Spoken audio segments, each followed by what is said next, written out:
Welcome and hello to all the viewers here today. And this is the fourth episode of Into the Mind of an Achiever. Now, this series is brought to you by USP.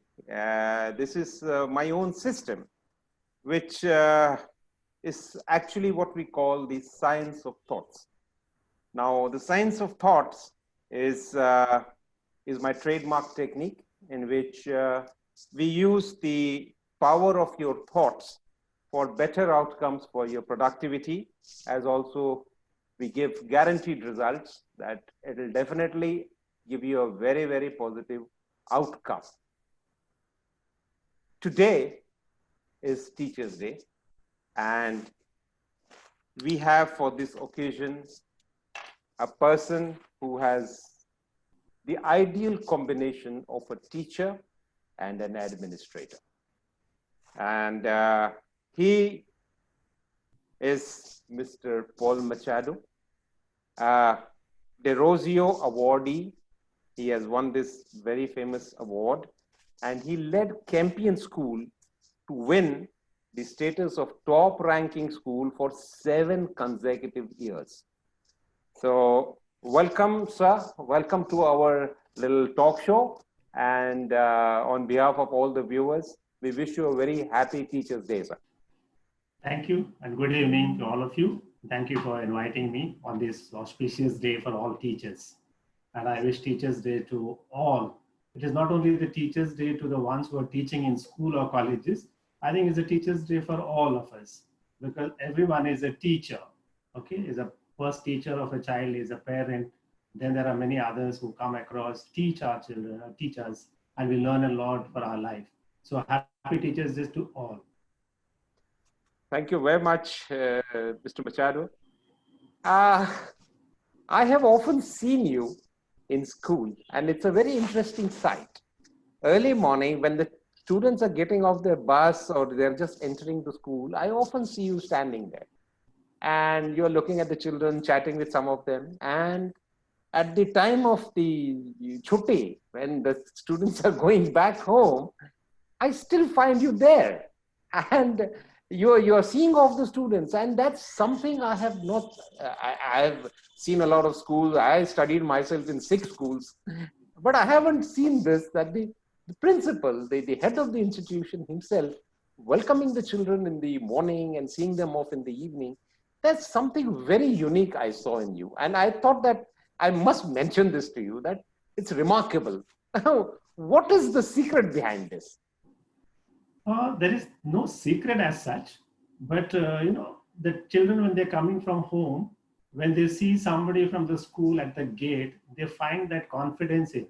And I'm sure when the parents feel that moment the child enters into the gate, there is someone who is welcoming them. So therefore, they feel confident that my child is safe. And then we discuss with certain things with the children in the afternoon as they're going. Their smile brings smile onto our face. As they look at us, they smile, and then they say, bye, sir, bye, teacher, bye, miss. And this brings life to us. And also, when you're standing at the gate, you get the pulse of the institution. So that's a basic principle, since you are a leader. So you also need to know what the institution is all about. So the pulse of the institution starts from the gate and ends at the gate. So therefore, you also get to know some discussion that is going on around. You have the parents who are standing outside the gate in groups discussing. Of course, I couldn't hear what they discuss, but however, you know exactly what's a group, how they are going about, and the children find quite safe in the school. So I enjoy doing that. I'm not saying that every principal has to do it, but it's something that I feel is, as you mentioned, it's my trademark. So I wish everyone does it. So therefore, every child feels safe and secure, because as for the new laws and regulation, safety and security of a child ends in the principal's room. So therefore, I need to be there to see that everything is under control. Yeah, and I'm sure that it was just not the rules or regulation, but it was something from within your heart. It was Yes. something coming out spontaneously. So that's something very remarkable, I must say. I agree with you because I love being with the students, love being with the children. So, when we just tap them here and there, have some conversation, especially in the morning when you see some of at the gate, some smaller children cry to come inside. The moment they see me, they come in, then, we put arms around them and then just take them into the class, discuss with them. And in the afternoon also, when something has happened to them in the class, they are very free to discuss. So these are the informal way of getting to know from the child what the child's day has been in the school. So I agree with you. It's from my heart. It is from my heart. It is, that's why I say it is my trademark. It's not that trademark that I don't want to sell it to anybody. Everybody can copy it. Everyone can copy it. Absolutely fine. Yes, indeed. Now, you had a very lovely, interesting journey. Proceeding from school to school and reaching the pinnacle of being now the director of education now with Campion. Uh, what were the challenges did you face? Because a lot of our audience is comprising of young people who are just on the beginning of their career. So, what was the journey like? What kind of challenges did you face? Okay, so if I have to say my journey began in the year 1960. Okay, so that's the time when I was born. So right now I'm 60 years old. I won't say old, 60 years experience that I have in this world. Yeah, I was born. I won't say that I was born in a very well-to-do families, just like everyone. Nowadays, you see all the stars, cricketers, footballers, they all come from a very remote areas. The similar way, I also came from a very remote area. Also, the new education policy, I'm just connecting it to it. So the new education policy says till the fifth standard, children have to study in their mother tongue. So the same thing applies to me. I studied in my mother tongue, though it is in Karnataka, Kannada. So I studied in that. That did not keep me back from progressing in my life. So it's a challenge. So when you are studying in a mother tongue and getting onto somewhere else where English is the main language, so you have to work hard. So I'm sure there are many who are coming from those type of background. Then yes, I moved on to Bangalore. Okay, I did my college and post graduation, everything. Then I moved on to Mumbai for greener pastures. So the Mumbai city is the one which attracts everyone from all over. Yes. Okay, so I was also attracted in the year 1981. So let me tell you that I began. So for all those who know me well, they may not know all these facts. So today is the Teachers' Day, so I think it's better that I give this facts. Okay, so I came to Mumbai in the year 1981, and I began my career as a front office in charge in one of the hotels next to the airport. So I worked in a hospitality industry for a year. But when I was working there, I found that's not my occasion. I did not like the way it was functioning. I went back to Bangalore, I did my B.Ed and came back, and I started my teaching career in Mumbai. For about 4 years, I was teaching in one of the schools in Juhu. And then I moved on to, that was also a school which was just upcoming school, where I actually involved with the students, started the quiz club. I started the debate club for them. I took the badminton racket, which was my game, volleyball, cricket, everything I played with them. I encouraged them. And I'm very happy even today, those children of 1984, 85 who passed out from their school, they are still in touch with me. And then I moved on to Mount Abu, where it was only a boys' school. From 1988 onwards, I'm working only in a boys' school. So it was a St. Mary's school again, Mount Abu, run by the Christian Brothers. It was a boarding school. And there, as you know, is 24 hours with the students. The only pastime for us was, playing with the students, supervising them in the mess or against their studies, playing football with them. So therefore, I started liking these students, very much. I started a scout movement over there, which they did not have because I was myself an NCC cadet. So I started the scout because I liked adventure. So then I moved on, but then I found I was just a youngster that time, maybe I was 27 years old. I can call myself youngsters at 27. So I found that Mount Abu was meant only for for holidays for 2 days, 3 days, but not for a long, So it's a hill resort. So then I moved back to Mumbai. Then I started my career at St. Mary's ICSE Mazagaon. Actually, I worked, yes, really hard. I was a teacher teaching history and geography to my students. It's my love for that subject. I brought the children into classroom. I made history interesting for them.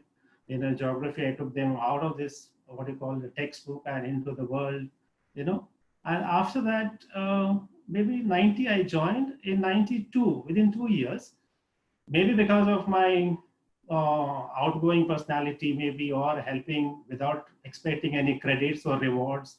I was there helping the principal, helping the vice principal to do all the school activities, started a bus transport system in St. Mary's. I was busy, as I said, busy. I was very sports person and loved sports even today. I used to play basketball, cricket, volleyball, badminton, all these games I played for my college. And in 2 years or 3 years time, I was called by the principal asking, so would you like to be a vice principal? Now that was a shock for me. I said, in 2 years, somebody's offering me, must have seen something in me. So I said, give me a day or two to think about it. So I discussed with my wife, newly wed wife in 93. Okay, so then we discussed. And then I said, okay, I shall take it up because it was a challenge. For my good luck or a bad luck, I don't know, the principal who appointed me underwent a bypass. He had a heart attack and bypass. So within 3 months to 4 months, being a vice principal, I thought I would work under him. He was my mentor. He's no more now. And then within that 4 months, the entire administration of St. Mary's fell on my shoulders. So it was for me like baptism by fire, So I really took up the challenge. There were challenges, you were younger, just of 34 years at that time, appointed as a vice principal. There are senior most teachers who have been serving the institution for many years. There was challenges, but I had a knack of, getting along with everyone, took everyone along, discussed with them, gave them the prominence as senior teachers need to be given a prominence. So they gave them, and then won the hearts of the students, won the hearts of the children, or can say the parents.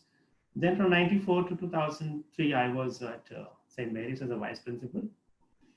Then came the next stage of my life, which has almost ended. So that is being a principal of Campion School. Okay, so I was, there's something story as such, there was an advertisement in the newspapers, in the magazines, but I did not even give a thought to it.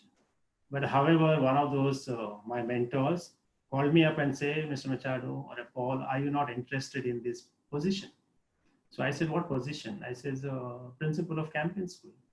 I says, I don't know whether I have capabilities to lead an institution. And I heard a little more about Campion because it was going through a rough phase that time.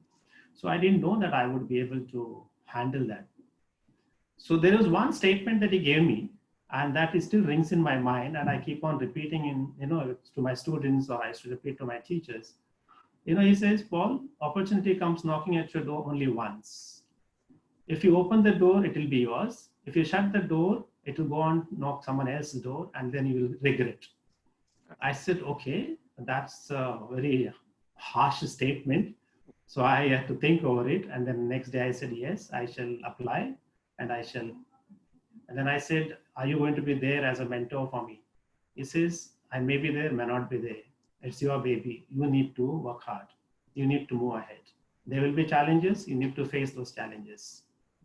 So therefore I took it up. We had difficult times, but we also had a very proactive management. This proactive management, we also worked very hard, and we all worked together as a team, put things in order. The first thing that I had to do is that at Campion, I had to win the hearts of my parents, to win the hearts of students, win the hearts of teachers. It was not difficult to win the hearts of the parents. Even today, I think the parents love me. appreciate me. So because that, my, what do you call it as, from St. Mary's, they had already come into Campion parents because they're all together on the football field or a basketball field. So they knew me more through those parents, St. Mary's parents. So therefore, I did not find much difficulty in creating building a rapport with the parents of Campion School. Students, of course, I am very jovial and I enjoy being with them. So it went on. Teachers took some time because they have been for a long time teaching in school. Youngster of 44 years coming into school, So then it took some time, and then I had to win over them. I had to, give them a position, prominences here and there, So then made them responsible certain things. That's how we managed. So we managed in such a way that, okay, we took step by step, moved from one place to the other place. And then, as you said, for the last 7 years, Campion has been ranked as #1 boys' school in the country. Now, as you said, I did not work for a success. That means I needed to reach over there. What I believed in, the effort that we need to put in order to succeed. Now, that is very important, what type of effort that you put in, not what's the outcome. So you can't work with the outcome in mind, but you need to put in that very passionate. You should be passionate about what you're doing. You need to put in that effort, okay, and then leave the rest to God Almighty. So that's what has happened. But reaching on top and remaining there for 7 years is a challenge. It's for anyone. I think reaching on top is very easy. You can always go one by one step. But whereas remaining there on top, it takes like a Herculean task. We need to keep on improving day by day, year by year. That's what we did. And I'm really thankful to the management and the teachers, parents, especially students who are actively participate in everything. I think kudos to them for where the Campion is now on top. So this is in brief, I can say, is a short story of my journey. I can make a movie out of it. Yes, indeed. Well, something very remarkable you said was to winning the hearts. That seems to be your real strength. And another very interesting thing you said was that everything should not depend on the outcome. It has to be the effort and the passion which you put along the journey. Yes. And that's what I think is one of the secrets of staying on the top for a sustained period. Requires that kind of an outlook. So remarkable, I must say. Yeah, as I said, reaching on top is very easy. Yes, yes. But to remain as #1 for a consecutive years is very, very difficult because there are many people behind you who are striving hard. Right, so, that's right. Yeah, we cannot be complacent saying that, okay, we are reached on top, so let us relax. Coming to the Campion story, it's as you said that when you joined, there was a situation, and from there now the entire climb up the Himalayas and staying on the top. What are the strategies which you adopted? One, of course, was winning the hearts. Anything else interesting would you like to tell us about this journey? So as I said, it's not only me. It's not an individual who has worked towards that. As I said, it was a teamwork. Everyone was involved in that. So maybe I brought everyone together. There was a management who had a vision to bring the school up. They had those policies in place. And then I was, as I said, like an executor. So I executed many of the ways there in a very different way, very creative way. So I had my own creative ways of getting things done. Yeah, so it was basically getting everyone to work together with one intention, with one goal. So everybody have to feel that they are a part of the institution. So once everyone feels that we are the part, we are also part of a decision making, and I'm sure everyone will give in their best.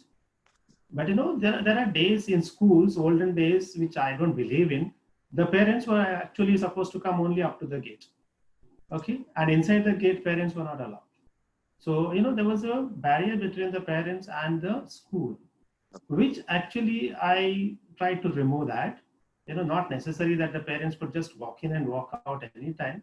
But however, when I say the parents could walk into the school means, taking part actively in the various activities and helping us out, to take it forward. So the parents also play an important role in education. That's very, very important. So therefore, it's a teamwork. I was just the leader, was leading them, or can say I was behind them, okay, giving them the support and allowing them to function the path that I had shown them. That's all. So I think that's the mantra that is for us, for my success over there.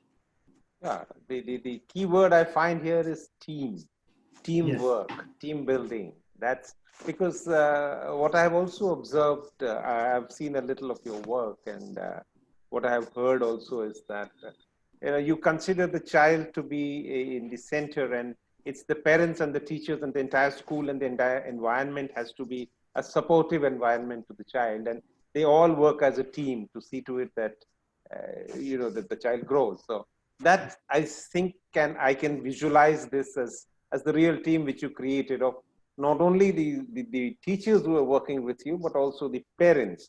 And I think that teamwork was really something which you have achieved. And well, as a team leader, there are a lot of leadership styles, but I believe your style is to be with them. I mean, I also believe in this, that an ideal teacher is always first amongst equals. So that I can see has been your style. Excellent. I fully agree with you. Mine is a service leadership. Yeah. I'm service of everybody. I don't believe that I am the topmost leader, so everyone else below. No. So we are all one. Yeah. The moment you feel that everyone is one, everyone is working together, automatically people start working along with you. And as you mentioned, education has to be a child centered. It can't be a teacher centered or a parent centered. They are the ones who are going to benefit from this education wherever it is. Yes. So therefore we need to see what are the challenges the children face, the students face, what are their interests. So we need to work towards that. So therefore, that's why at the end we have a product which is very polished product who will make a difference in the society later, because they are the future citizens of the country. So therefore we need to mold them. We are not the future citizens, but we have to mold them. Whatever the wrong things we have done or someone else has done, make sure that our children don't do that. Yeah. So therefore they go into the world as the righteous people who stand for what is right, okay, and then they have the freedom to express what they feel is right, and then move ahead and bring about a change in the society. And that's what I believe. Very, very noble thoughts, I must say. Righteousness is something really I find missing in a lot of people. I mean, in my own journey, I found that what is right is not understood by many, and Yes. your inculcation of this value, it's really very, very important. So when you say right, there are two things in this right. Somebody says one thing is illegal and one is unethical. Mm-hmm. So not necessary which is what you call ethical is not legal. So you say legally I'm doing right, but that may not be right ethically. Morally, ethically, Yes, yeah, yes. that's right. Yeah. I actually that's the main thing, that more than teaching a particular skill, it's more important to teach the student to understand the difference between right and wrong, and what is ethical and what is moral. I think that's very important.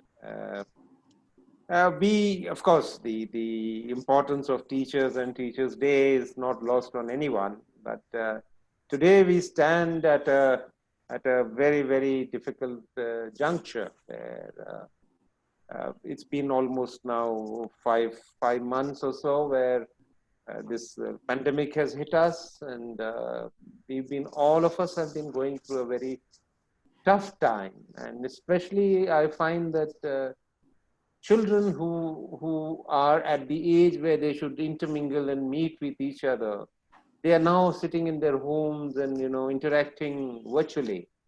What do you see forward? What do you see in the future? Because the importance, personally to me, of children meeting each other physically, or the teacher interacting physically in a classroom, looking eye to eye in a personal level, is very important. But times are changing, and somehow, yes, the virtual classroom has come as a temporary relief. I would only say temporary, but What are your views on this new trend? Yeah, when the physical classes were on, so you used to have parents and the children saying, so why can't we have online classes?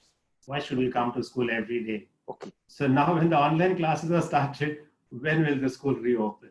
So these are the challenges everywhere. Yes, I know. It's a very difficult time for the teachers, for even for students, for that matter, for everyone.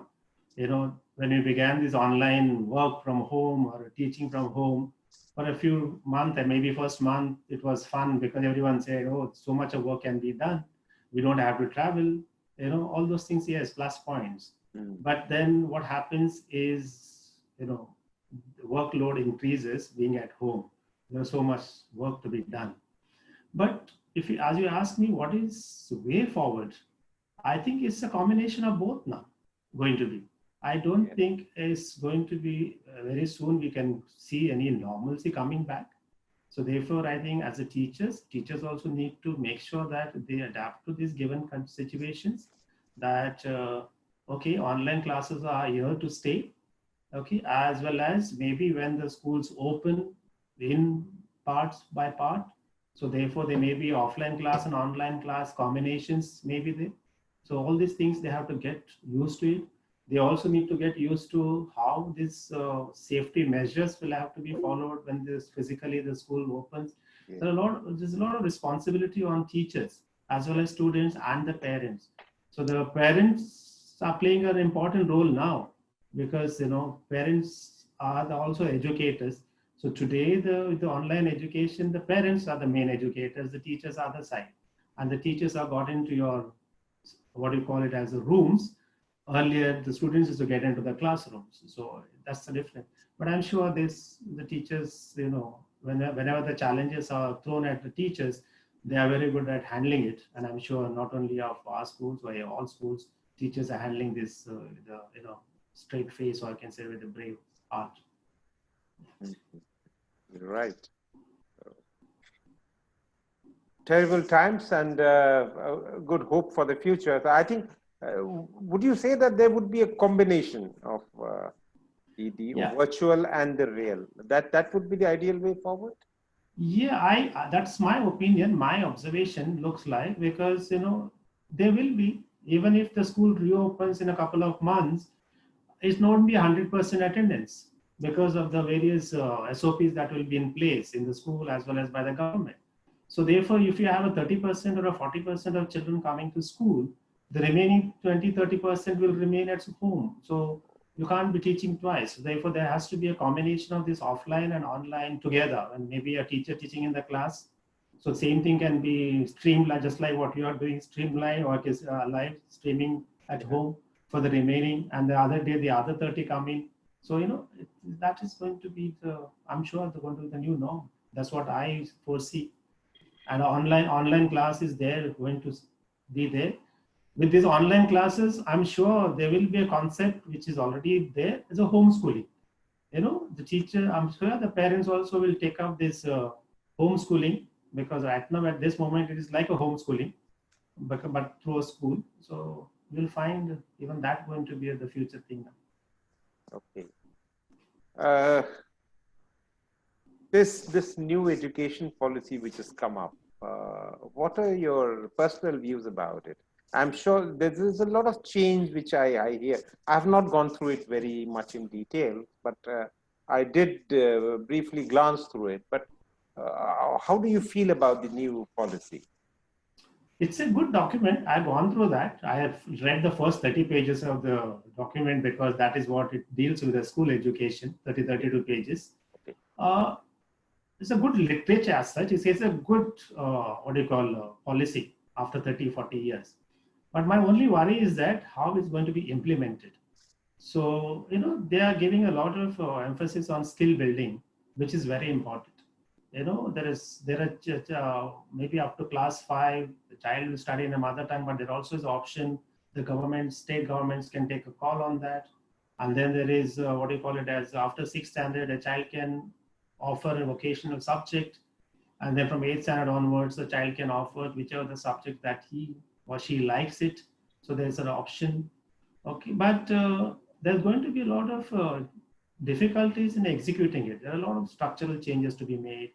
I'm not talking about infrastructure as such, but as far as the teachers are concerned, if you find if there are only 2 children offering one subject, you need to have a faculty. So, there's going to be a lot of difficulties. But otherwise, overall, it's a good document. And I'm sure if it is implemented properly, it would benefit our Indian system of education, because they are taking us back to our root, what altogether. But even the skill building, if I can share, in the olden days, schools, if you see all these old schools which were established during the British time, which have 100 years, 150 years, all this skill building was a part of this curriculum. They used to have after school, all this carpentry, electrical work, all this work that is to be a part of. So I'm happy that it is coming back in a big way now. I only hope it materializes, and it's good that the children learn some skill rather than learning from the textbook, rote memory, and writing down the answers. Well, that reminds me that when I was in school in Delhi, I think it was in the 7th or 8th class, we used to have a class where they would call it a craft class, and I learned a lot of electrical repairing, and how to make a switch, and how to do the wiring, and it was taught to us. And there were some other students who learned carpentry, but I did in fact in one of my houses, where the electrical wiring had burnt out. So, and it was an emergency. So the entire wiring I repaired myself because of that craft which I learned in the 7th class. And everybody was, I was just wondering whether I'll remember, but it came back to me. So very interesting. But I find that somehow over a period of time went on to rote learning, as you said. So the craft part sort of petered out, I believe, because as a young student, I have done this. I agree with you. Yes, the skill that you learn once, you will not forget. Yes, is like, if you learn to swim or a cycle, yeah. Even if you are not touched with for a certain years, but immediately once you get used to it, immediately, so you don't do it. But unfortunately, the present day children don't know, even as you said, how to repair a switch. Yeah. I agree with you. So those are the skills very, very important. I'm sure some of these parents are teaching them now with this lockdown. Yeah, they must. Yeah, a lot of them have learned cooking, at least that much I know personally. Well, on this issue, I also feel that my personal observation again, that there has been a movement towards making good race horses. I'm using a very strong term, but making good race horses to compete and compete and compete. And then there is another trend, which is that to develop the person. And I find that in Campion, it is more of, under your leadership, it was more of, while you can learn how to compete, but also see that you develop yourself. Because I found that in music, and oratory, and dramatics, and sports, these are the things which were really, a lot of time was given to these, or is being given, I would say. While I find in many other institutions, it's just, it's more like making, coaching. just compete and see that you come out with flying feathers.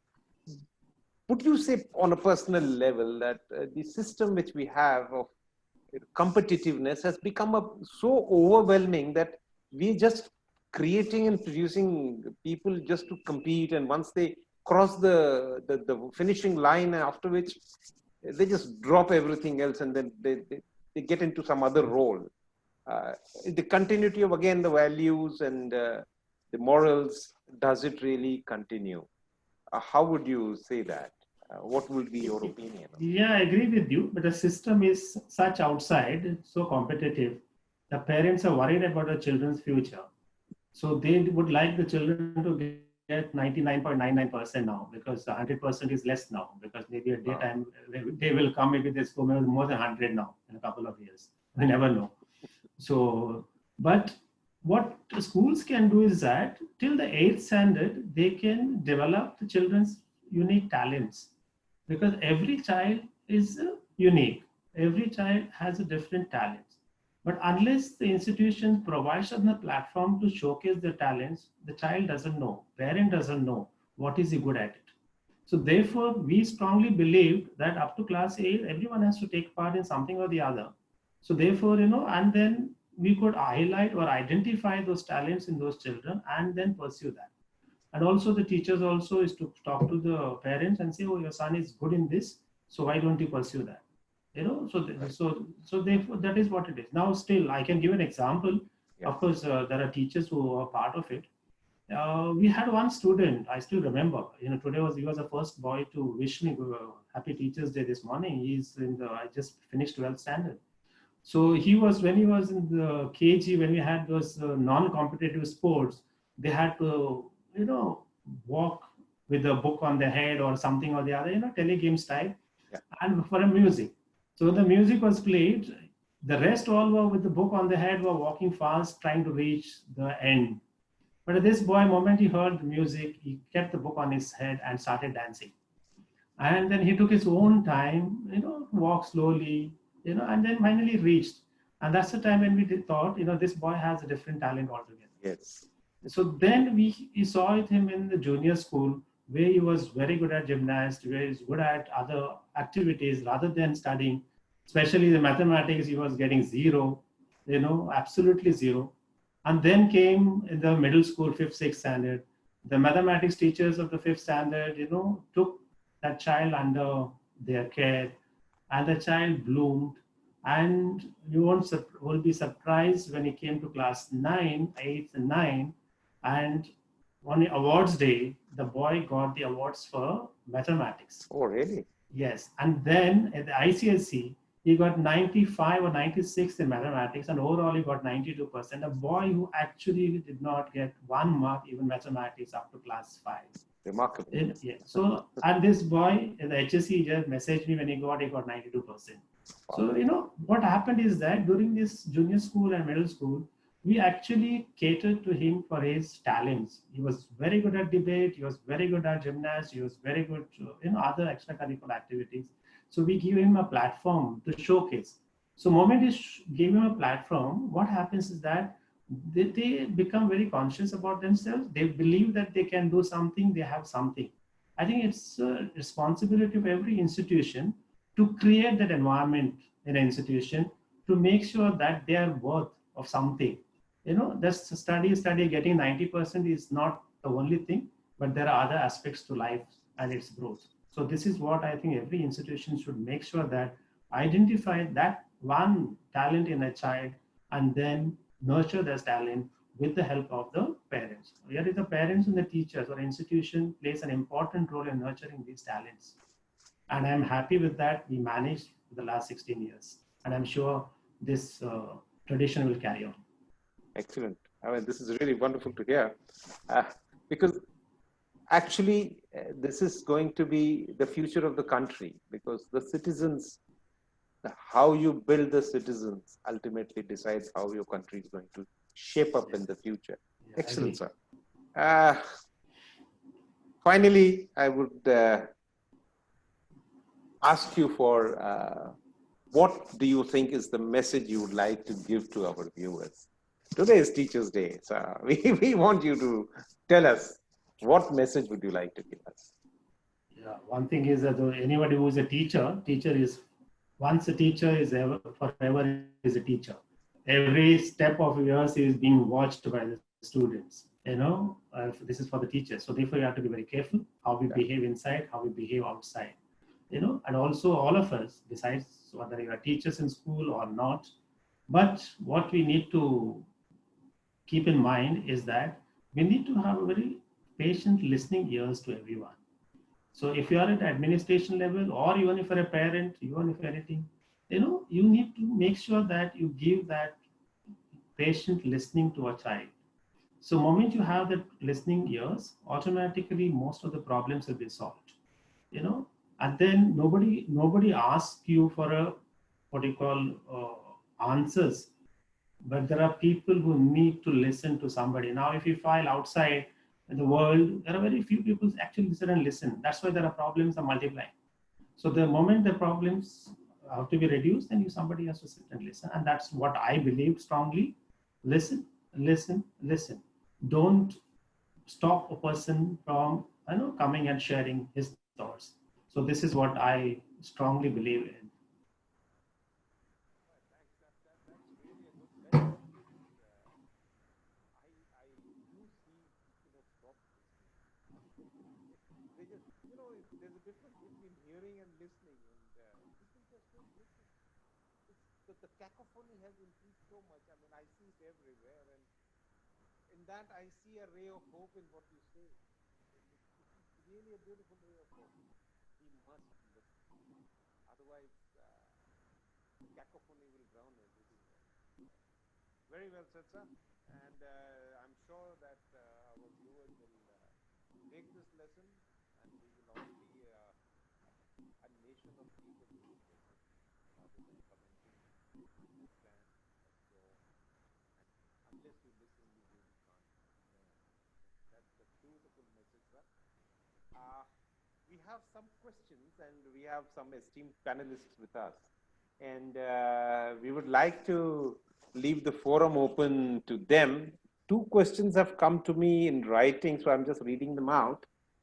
We have one attendee saying, why English is given more importance than the subject knowledge in school?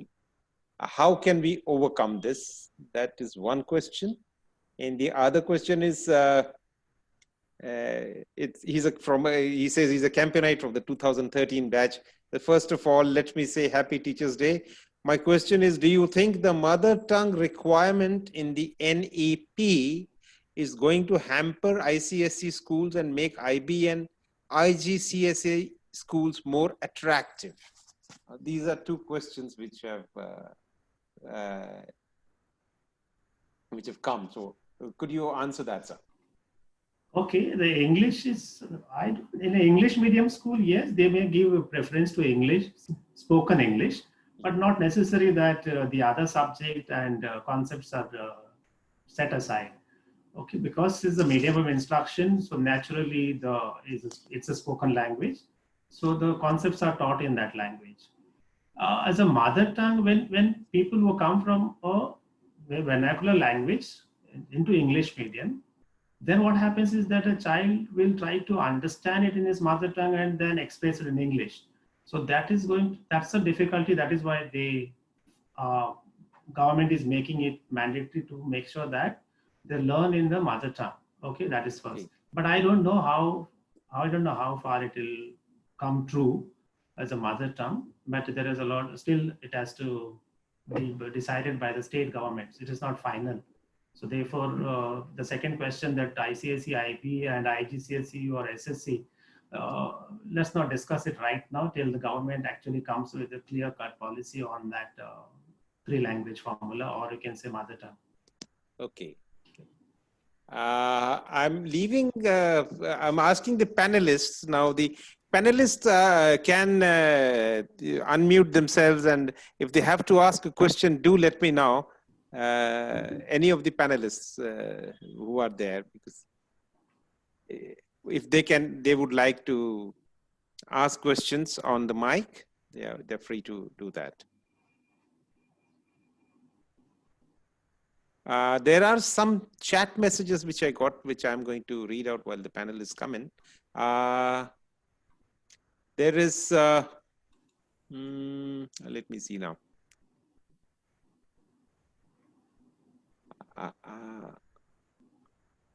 Oh, there have been lots and lots of messages coming in, and they're talking about thanking you for so many things that you did, the changes which you have done. And there's one question which says that, do you see a merger between high school and skill development?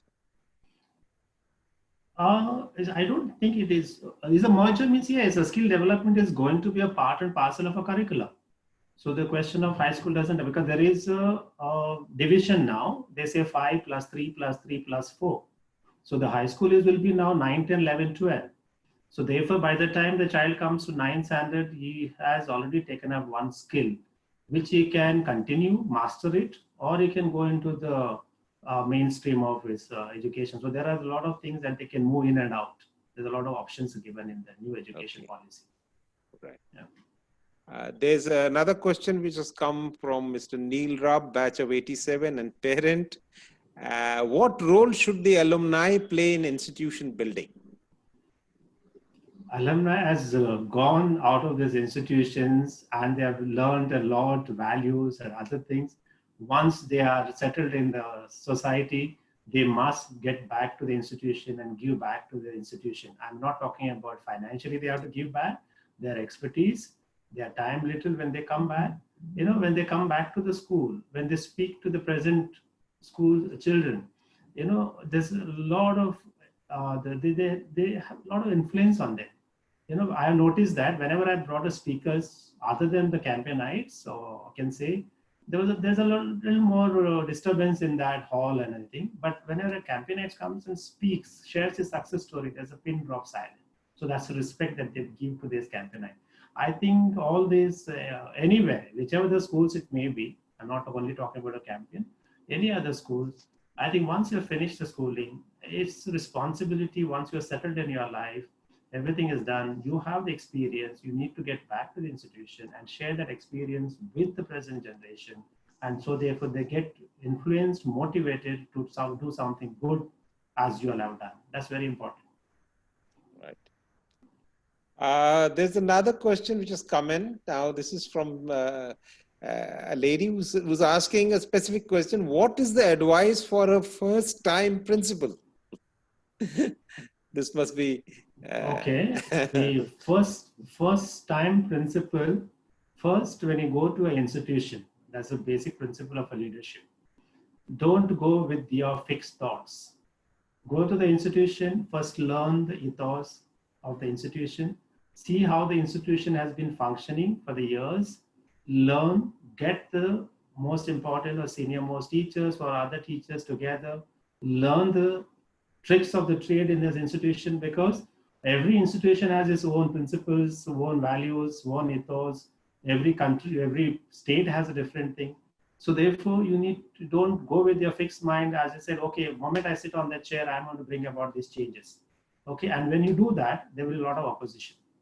So first, learn the system, learn the ethos of the institution, win over the staff, win over the students, win over the parents, and then gradually, one by one, whatever the creative ideas you have, put it forward and then get it implemented. Okay. Another question is coming. On a lighter note, should Campion consider being co-ed in the future? That's a question that's been put forward many a times. It's this is policy decision of the management.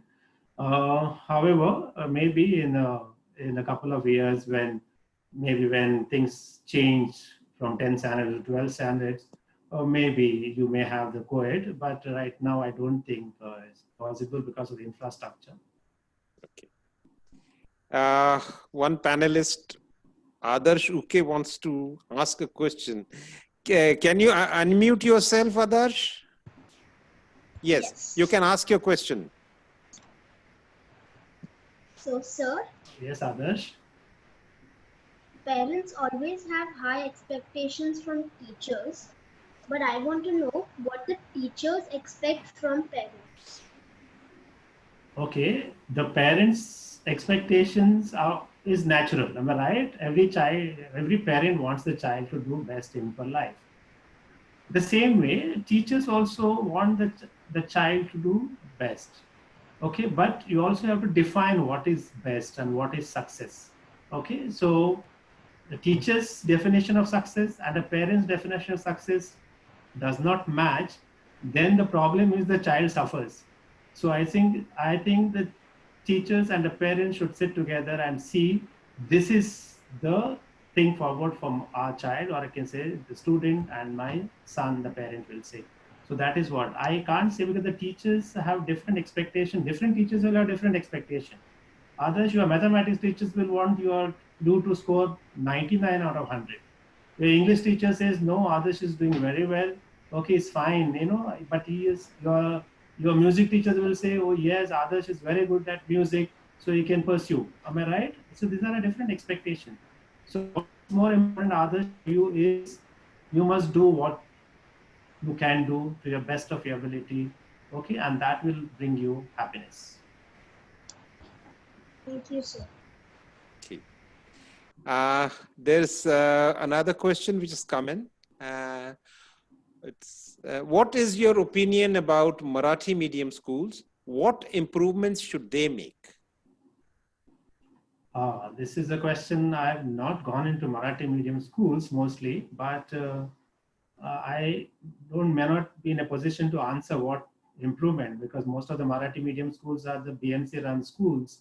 So it's more of a government decisions how to improve that teaching, but they have the best, to be frank, they have the best of facilities that can be given, but I don't know how it is.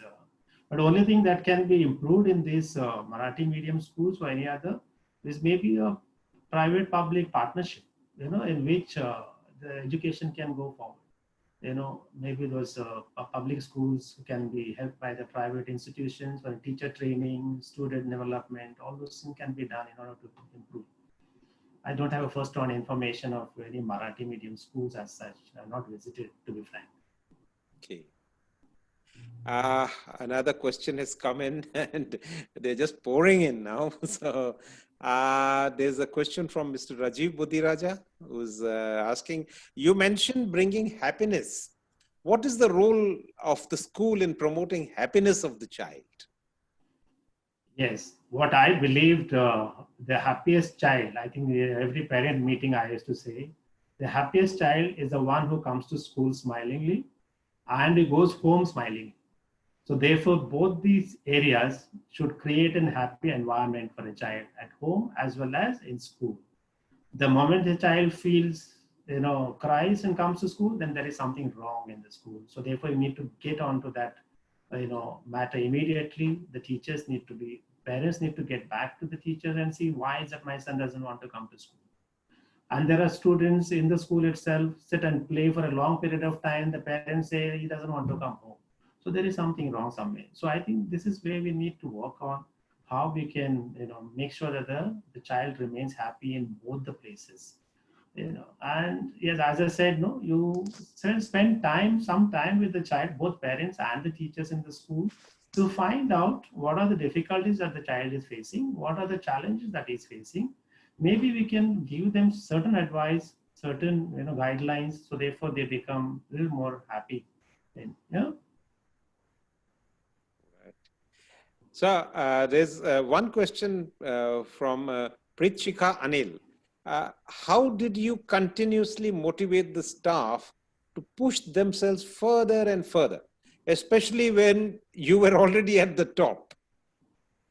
As I said, remaining at the top is a task. So the only people who can ask us to remain on top, or I can say allow us to remain on top, is the teachers and the parents and the students. Now, the only thing is that, okay, if you tell the staff, okay, saying that, okay, you are good at this, so why can't we do this?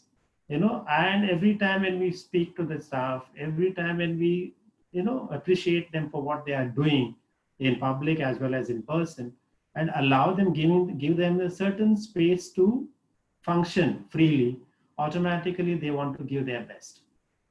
So I always believe in that. If you give your best, the best will return to you. So therefore, I always believe giving the best to the teachers. I won't say financially, but I always give my time. The one thing that I give to my staff is always smile at them, irrespective of what situation I was in. And I got that smile back from them till I was there. Yes. There are 2-3 more questions which have come in. I'll briefly tell. One is, what would you change in today's education system if you had a chance to do so? That is one. And the other one is, what are the top 3 qualities you look for in a teacher? Okay, well, let me take the second one first. Yeah. Okay, so as whenever I interview the teacher, okay, one of them is the subject matter, but that is always in the third point for me. I always look at the teacher and see whether the teacher is willing to learn. I need a teacher who is willing to learn. So if a teacher is willing to learn, automatically, even if the teacher is weak in concepts, anything, automatically they pick up. Is the teacher willing? What is the interpersonal skills that the teacher has? So that if the interpersonal skill if the teacher has, it'd be very easy for a teacher to get along with his co-workers as well as the students and the parents. I think these are very, very important, skills that the teacher has to possess if she has to or he has to be successful. Okay, that's the second. The first question I forgot. What was that? What changes would you, if you had the power, what are the changes would you do? I'll just read it again. Yeah. What would you change in today's education system if you had a chance to do so? They're talking about the system. Yeah, education system, I think with the new education policy, is going to change a little bit. As I said, no, I would completely do away with examinations for the children. It could be just, certain application-based, project work, evaluation for the children, continuous evaluation, which will bring out the best in the child rather than sitting down in one place or one day, mugging up and then, just writing it on the paper and, say got 99%. But, at the end of the day, I don't know whether that child will be successful in life. For me, I always believe for the successful children or the successful people are not exactly the ones who are got a highest IQ, but the people who have IQ plus EQ. The people who have the EQ, emotional quotient higher, will always succeed in life outside. So therefore, I would bring about a change in which can build that emotional quotient of our children in the school more than just building up the intelligence quotient. Right. Thank you. We have time just for 2 more questions, and I'm just, I don't think I'll be able to take any more. So one is, it says that about NCC, it says it's a great character builder, and I serve proudly and vouch for its positives. As a former NCC cadet yourself, do you feel we should reintroduce this to our current students? Yes, but in a metropolitan city like this, in Mumbai, it depends upon which school you want to introduce to. NCC is not like going to a 5-star hotel and staying for camps. It is like going into an open area, pitching your own tent, cooking your own meals. More of adventurous activities. It's very hard life. So the present generation in a metropolitan city, in a top class schools, I don't think the children are meant for that. So because I know that at our school, we had to discontinue because when the camps are organized by the NCC, organization, our parents and the children were not very keen to go, and even out of compulsion, then they went. The parents went with all the bottles of water and packed food and all that, which is not an NCC. So therefore, it is a good activity. It's a very good activity. It will build discipline in our children, but they have to be ready for that hard work life. Maybe the other schools which are in this lower economy, I know startup groups, they are very good for it. The final question of the day, this is from Daniel Fernandez. He says, if there is one thing that you wish you had done differently, when you look back on your career, what would it be? Okay, what I would have done as a person different then. Yes. But I can't figure out what I think. Whatever I do, I love what I'm doing. Okay. It's not, I don't regret what I'm doing. And so if I was doing somewhere else, I would have done other things. So, but, I love what I'm doing. It's not that, I don't try to find what I love and then start doing it. But whatever I do, I start loving that. So that's the thing I think all of us need to follow that. So therefore, there is nothing, no regret, no. I'm happy with what I'm doing. I'm content. Great. That's the spirit. So we come to the end of our little talk, and I thank you, sir. Thank you for being with us. I also thank all the viewers and all our esteemed panelists. They've some very nice questions were asked by them. And sir, I once again wish you a very, very happy Teachers' Day. And may you continue to grow and make, the new future generation of India grow in a much better way. And thanks a lot, sir. Thank you so much for calling me. Thank you. Thank you.